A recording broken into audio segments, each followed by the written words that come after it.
নমস্কার। Channel vision নিবেদিত এবং ঝুমা মুখার্জি পরিচালিত এক ভিন্ন স্বাদের অনুষ্ঠান বঙ্গ ট্যালেন্টে আপনাদের সকলকে সুস্বাগতম। বন্ধু, আজকের পর্বে কি এসেছেন বলুন তো? তৃপ্তি ভট্টাচার্য। কি নামটা শোনা শোনা লাগছে না? চেনা চেনা লাগছে। ঠিক ধরেছেন, উনি কিন্তু এর আগেও দুবার বঙ্গ ট্যালেন্টে এসেছেন এবং অসাধারণ আবৃত্তির নমুনা দিয়ে গেছেন। ঠিক সেই কারণেই আপনাদের ভালোবাসা উনি কিন্তু ঝুড়ি ঝুড়ি পেয়েছেন। তাই তো আপনাদের অনুরোধে উনি আজও উপস্থিত হয়েছেন আমাদের স্টুডিওতে। দিদি, আপনাকে বঙ্গ ট্যালেন্টে সুস্বাগতম। নমস্কার। আপনাকে পাওয়া মানেই আনন্দ, খুশি, মানে ভেবে পাই না। আপনি জানেন না আমি কি আনন্দ পেয়েছি। আমি তো ভাবতেই পারলাম না, আমি তো মানে সব কাজ ফেলে এখানে ছুটে এসেছি। একদম একদম এত ভালো লেগেছে, সত্যি তাই। আর এটুকুর জন্যই তো দৌড়াদৌড়ি করা, তাই না? দর্শকদের ভালোবাসা, একদম ভালো লাগার জায়গা, দর্শকদের ভালোবাসা, ঠিকই একদম। দিদি, আর কথা নয়, এবার উপস্থাপনায় যাই। শুরুতে কি শোনাবেন বলুন? আমি না শুরুতে রবি ঠাকুরের কিছু প্রেমের কবিতা কোলাজ করছি। বাবা, শুরুতেই রবীন্দ্রনাথ, তার উপরে প্রেম, তার উপরে জমে যাবে। আর রবি ঠাকুরের প্রেম তো বিভিন্ন পর্যায়ে বিভিন্ন রকম, দারুণ। আমি অতটা বড় করতে পারিনি, তাই আমি কিছুটা সংক্ষেপে ছোট করে একদম একদম একদম শুরু করুন তাহলে। কিছু একটু ভূমিকা করছি, 2 লাইন।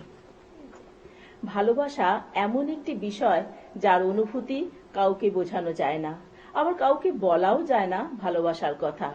ভালোবাসা থাকে শুধু মনের মাঝে, এক অন্য রকম অনুভূতি নিয়ে। প্রিয় মানুষের প্রতি অপ্রকাশিত ভালোবাসার কথা কেমন করে যেন মনের গভীরে বাসা বেঁধে দিনের পর দিন থেকে যায়।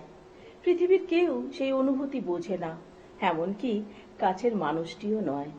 যে ভালোবাসা কোনো প্রকাশ নেই, কেমন করে প্রিয় মানুষটিকে বোঝানো যায়, এমন কিছু ভালোবাসার অনুভূতি নিয়ে আজ আমার নিবেদন রবীন্দ্রনাথ ঠাকুরের একগুচ্ছ প্রেমের কবিতা।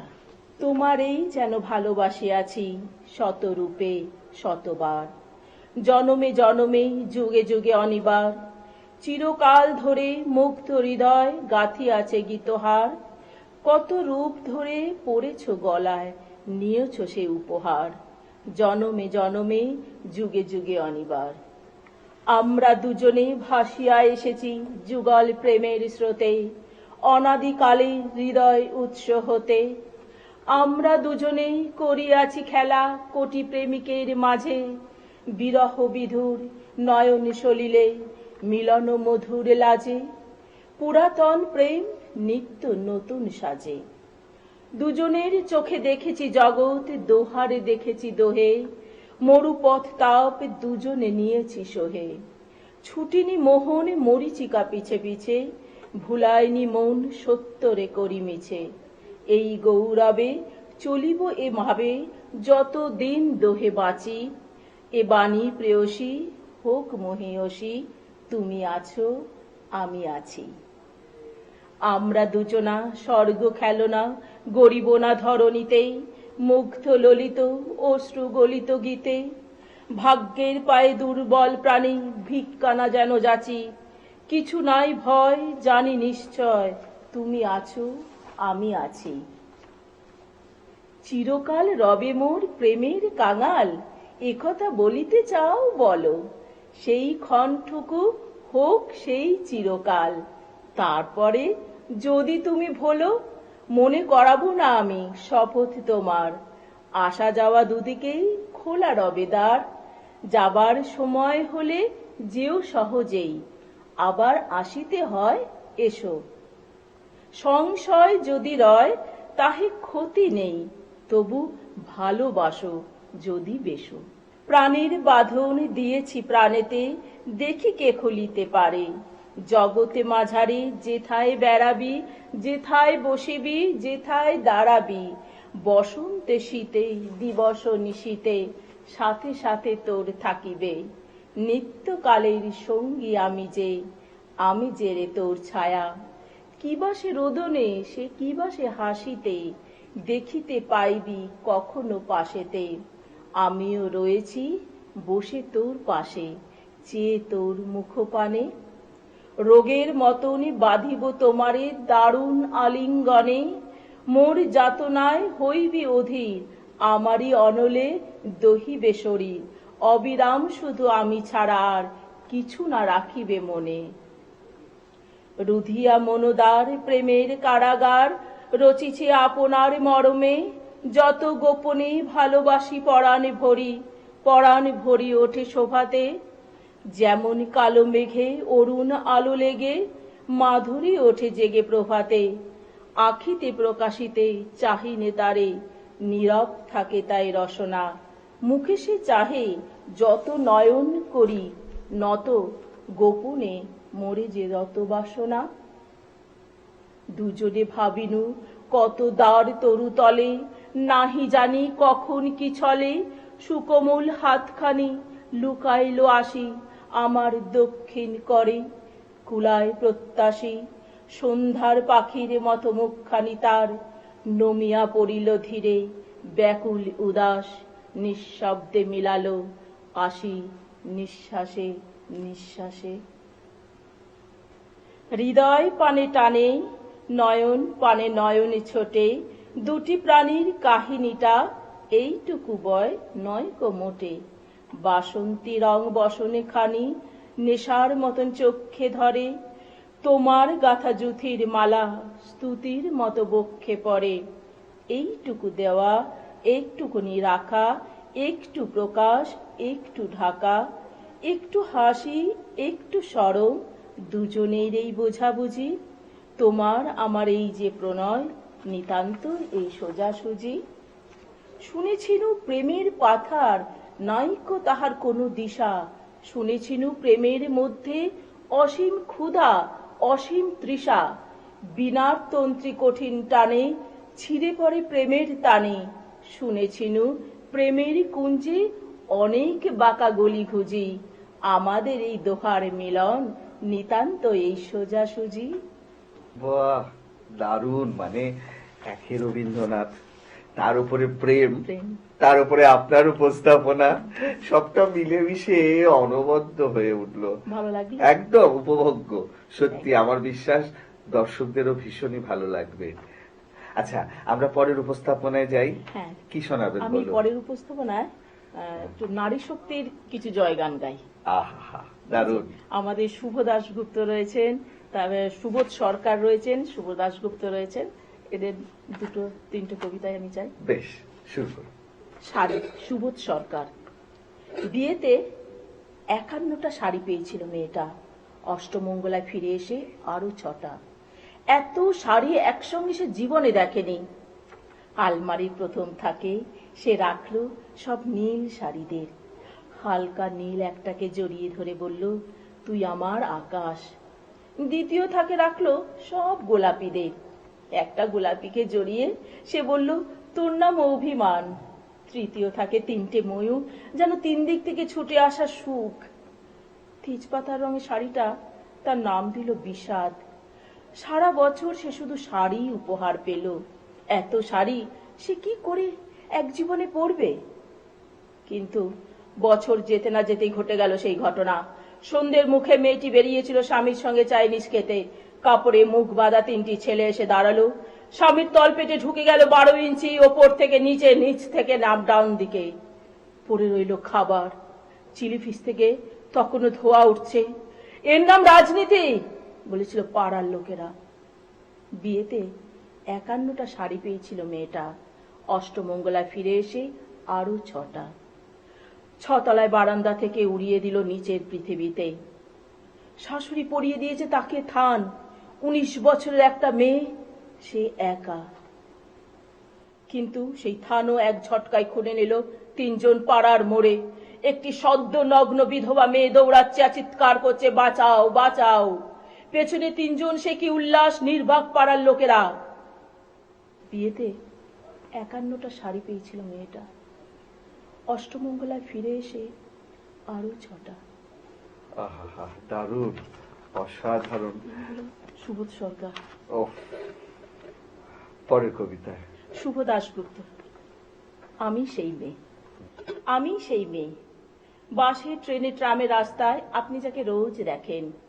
যার শাড়ি, কপালে টিপ, কানের দুল, পায়ের গোড়ালি আপনি রোজ দেখেন, আর আর অনেক কিছু দেখতে পাবার স্বপ্ন দেখেন।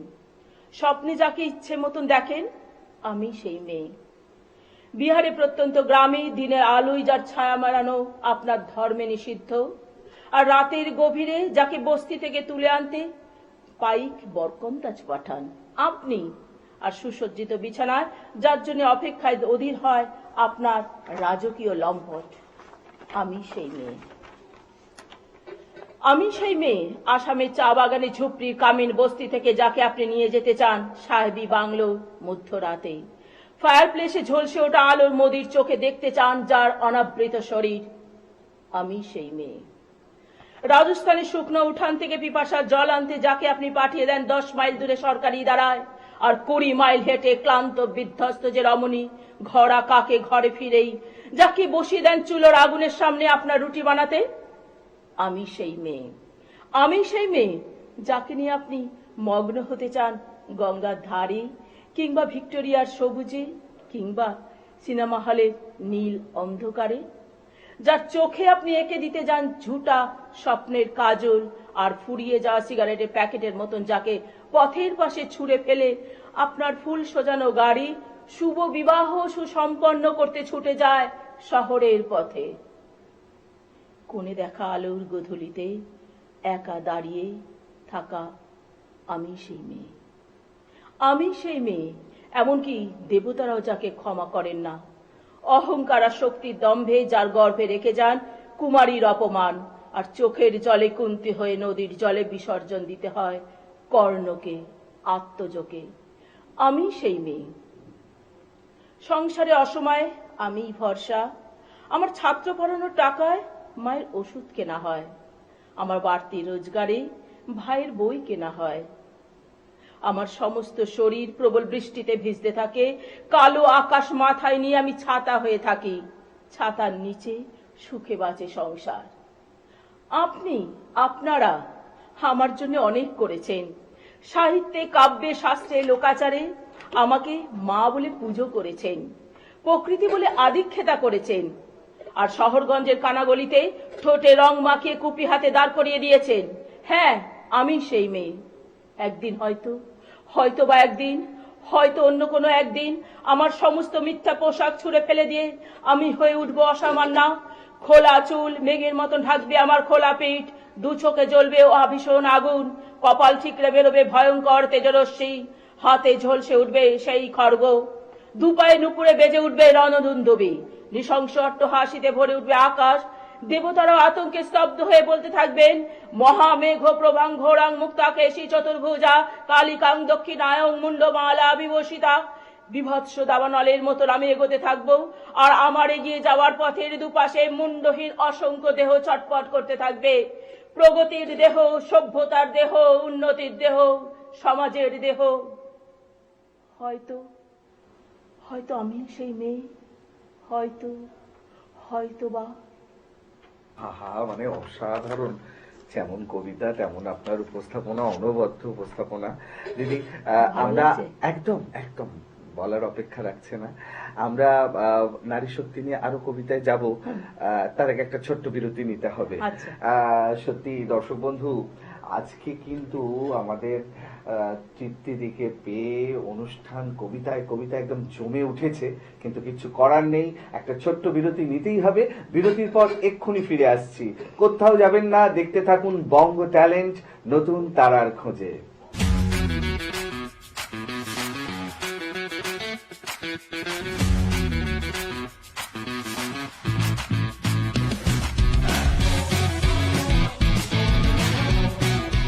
বিরতির পর আবারও ফিরে এলাম আপনাদের প্রিয় অনুষ্ঠান বঙ্গ ট্যালেন্টকে সঙ্গে নিয়ে, আর সঙ্গে আছেন তৃপ্তিদি। তৃপ্তিদি, আমরা নারী শক্তি নিয়ে কবিতায় ছিলাম, এখন কি শোনাবেন? আমি নারী শক্তি আরেকটা কবিতা শুনে সুবোধ সরকারের। একদম, ঠিক আছে, শুরু করুন তাহলে। আমি কৃষ্ণকলি মাহাতো, MA PhD, কবি সুবোধ সরকার।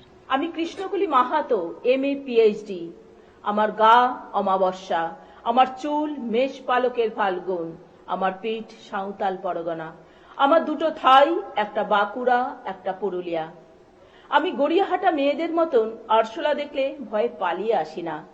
বোমায় বাঁ হাত উড়ে যাওয়া বাবা কতবার আমার বই পুড়িয়ে দিয়েছে, কতবার আমার দুঃখী মা বলেছে মেয়েদের বড় হতে নেই। মা, আমি ইউরোপ থেকে ডাক পেয়েছি, এই দেখো ইমেল। দলিত সম্মেলনে আমি পেপার পড়তে চলেছি। মা, তোমার আমি কৃষ্ণকলি মাহাতো, MA PhD। আমি যার কাছে পিএইচডি করতাম সেই প্রফেসর আমাকে রায়চকে নিয়ে যেতে চাইলে আমি বললাম, কেন রায়চক কেন? উনি বললেন, রায়চকে না গেলে পিএইচডি পূর্ণ হয় না।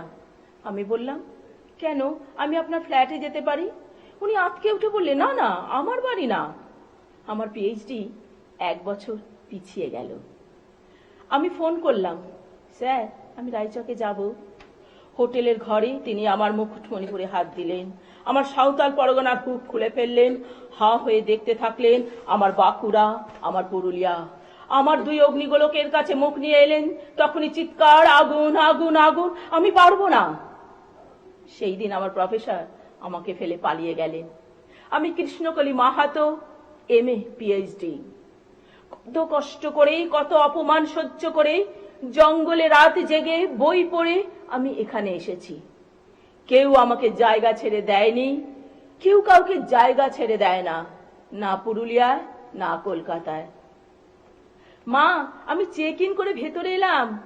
মা, আমি ইমিগ্রেশনে দাঁড়িয়ে। বাবাকে দেখে রেখো, মানুষটার একটা হাত নেই। অফিসার আমার নাম উচ্চারণ করলেন, কৃষ্ণকলি মাহাতো।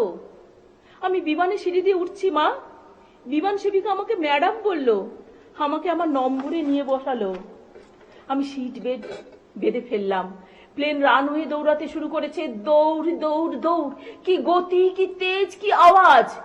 আমার মনে হলো বিমান রানওয়ে দৌড়াচ্ছে না, দৌড়াচ্ছি আমি আমি আমি আমি কৃষ্ণকলি মাহাতো, MA PhD। আমি কৃষ্ণকলি মাহাতো। আহা, উফ, অসাধারণ। মানে যতবার শুনি যেন অদ্ভুত একটা অনুভূতি তৈরি হয়। এবং এবং পুরোটাই যে কবির লেখাগুলো পুরোটাই যে মিথ্যে তাও নয়। হ্যাঁ হ্যাঁ, মিথ্যে তো প্রশ্নই ওঠে না, এবং সেটা সুন্দর করে সাজিয়ে সাজানো আর কি, সত্যি অসাধারণ। মানে আর আপনার কণ্ঠে তো আরো মানে অনবদ্য সুন্দর হয়ে উঠলো। ভালো লাগলো। একদম একদম। তবে আমার মনে হয় আপনার অন্য কবিদের উপস্থাপনার সাথে সাথে আপনার নিজের লেখা উপস্থাপনাটাও দরকার, কিন্তু শুনবো আপনার লেখা কবিতা। তবে সেই সঙ্গে আমি দর্শক বন্ধুদেরও জানিয়ে রাখবো, দিদি মানে আমাদের তৃপ্তি ভট্টাচার্যের লেখা একটি বইয়ের নাম হচ্ছে স্বপ্ন ও বাস্তব, এবং এটা ভ্রমণ পিপাসু প্রকাশনী থেকে প্রকাশিত একটি বই, কবিতার সংকলন, তার সাথে গল্পও আছে। আচ্ছা আচ্ছা, কবিতা এবং গল্পের সংকলন, খুব সুন্দর বইটি, সাজানো গোছানো। আপনাদের দেখাচ্ছি, বইটার নাম স্বপ্ন ও বাস্তব, তৃপ্তি ভট্টাচার্য। অনবদ্য সুন্দর একটা বই। আপনারা চাইলে এটা সংগ্রহ করতেও পারেন, পড়ে দেখতে পারেন, কারণ নতুন নতুন কবিতার খোঁজে তো অনেকেই থাকেন, তাদের জন্য এটা সঠিক উপকরণ। একদম দিদি, বইমেলায় এবারে বইমেলাতেও থাকছে, তাই তো? একদম বইমেলাতেও পাবেন আপনারা। দিদি, এই বইটা থেকে যদি একটু শোনান। হ্যাঁ, ঠিক বলেছেন। আচ্ছা, আমাদের সবে নতুন বছর হলো, তাই দিয়ে একটা শুরু করি আমার লেখা। একদম। নতুন বৎসর, ক্লান্ত জীর্ণ পুরাতন বৎসরে অবসান হলো। প্রণাম নতুন বছর, তোমাকে জানাই স্বাগত। গত বৎসরে মারামারি হানাহানি সবকিছু মুছে দেবে তুমি। তুমি নতুন বছর, তুমি নতুন, তাই বহন করে আনবে নব নব সৃষ্টির পথ, নব নব মানুষের সুমতি। নব সুমতির ফলে দেশ হবে শান্তির নীড়। তাই তো তোমাকে জানাই নতুন বছর স্বাগত। আহা, দারুণ। মানে আপনার লেখা অসাধারণ লেখনী, সত্যি ভাবা যায় না। আর একটা দুটো যদি শোনান, আমাদের হাতে অল্পই সময় আছে, তার মধ্যে যতটুকু দর্শকদের উপহার দেওয়া যায়। নারীবাদী কবিতা হলো তো, সেই হিসাবে একটা আমার কবিতার নাম ভালোবাসা। আচ্ছা। ভালোবাসি বলে বাড়িয়ে দিলে হাত, আবার ভালোবাসি বলে জোর করে চেপে ধরলে বুকে। গো বেচারা আমি একেই ভাবলাম সত্যি ভালোবাসা। তারপর খাবলে খেয়ে নিল আমাকে, বাসি মাংসের মতন ফেলে দিয়ে চলে গেল, যেন এক হিংস্র অহংকারী বাঘ। ভালোবাসা কি খাদ্য খাদকের? জ্বলে উঠল মাথার ওপর আগুন জ্বালা রাগ। ওহো, দারুণ, মানে খুব ছোট্ট, মানে কয়েকটা লাইন দিয়ে কত বড় একটা বিষয়কে আপনি তুলে ধরলেন, অনবদ্য, মানে সত্যি। শোনান, মানে আরো শুনতে ইচ্ছে করছে, শোনান। এবার এটা হচ্ছে রবি ঠাকুরের প্রেমে যখন পড়লাম তখন এই কবিতাটা, অরণ্য। বাহ।